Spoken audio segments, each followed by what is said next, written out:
Now this I'm excited about. We have got a lot of millet, 2 acres of millet. It's been seeding out for about a week and a half, 2 weeks now. The Browntop Millet is just now starting to brown out. The seed's just starting to dry out here. Dove Proso is just now starting to actually become green and produce at the seed head. So I wanted to show you this side-by-side comparison. Both of these are planted at the same rate, 50 pounds of each, and then they were planted on the same date, May 10th. And the Browntop Millet is already matured out, the seed is drying out, whereas the Dove Proso Millet, you've got seed maturity here, but it's not even began to have full production or start drying out yet. So it just tells you, even though millet is labeled as a 45 to 60 day crop, it can mature out at different rates. And this Browntop is definitely winning the day. Browntop is maturing out much quicker than this Dove Proso. And so you may ask, is that good? And to me, yes, it's actually going to phase and stage in the seed availability to the doves. So we've got seed now, just now starting to become available to the doves. We'll start feeding them a little bit. And now as the Dove Proso millet starts to come on, it won't mature out and be dry enough to be eaten for another couple weeks. That'll get us into August. Should be right on schedule for burning about the second week of August.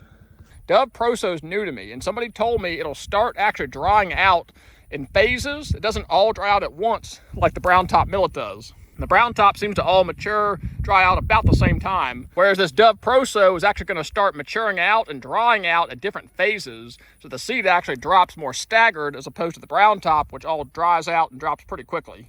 So this is not a bad thing at all. We're going to have a really phased in seed drop out here in the millet field. Come the second week of August, the plan is to come in here and fire burn it all off once this has all gone to maturity and dried out. We do have some volunteer foxtail coming in here.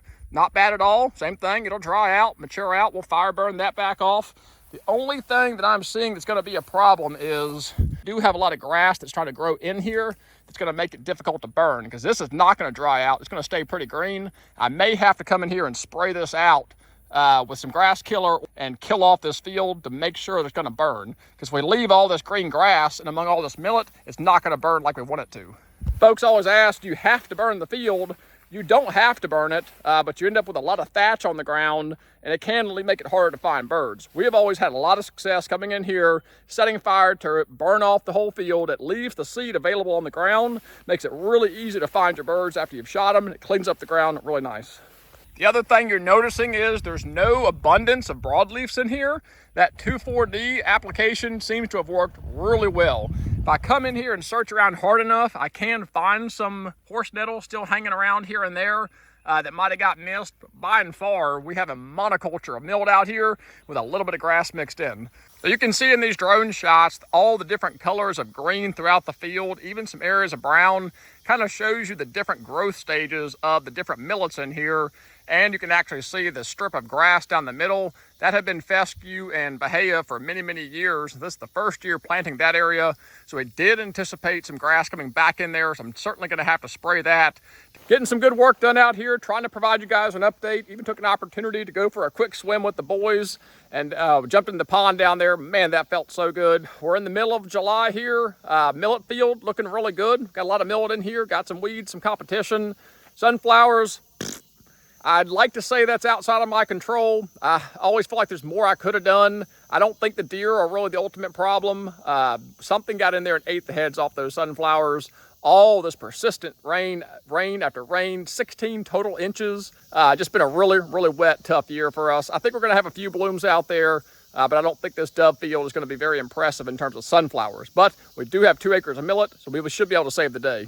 And the nice thing about dove hunting and dove fields is you always have the ace in the hole of top sowing winter wheat. So what I'll do is once that sunflower field is pretty much done, I'll come out here, bush hog it, disc it under, top sow my winter wheat at 100 pounds per acre. That'll clean up that field and be 100% legal. So if we have an acre, 1.2 acres of top sown wheat, 2 acres of millet, we should have us a dove hunt.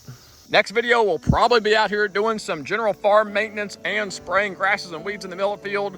And then after that, we'll be shooting for a fire burn down. But until those videos, really appreciate you guys watching. God bless and take care.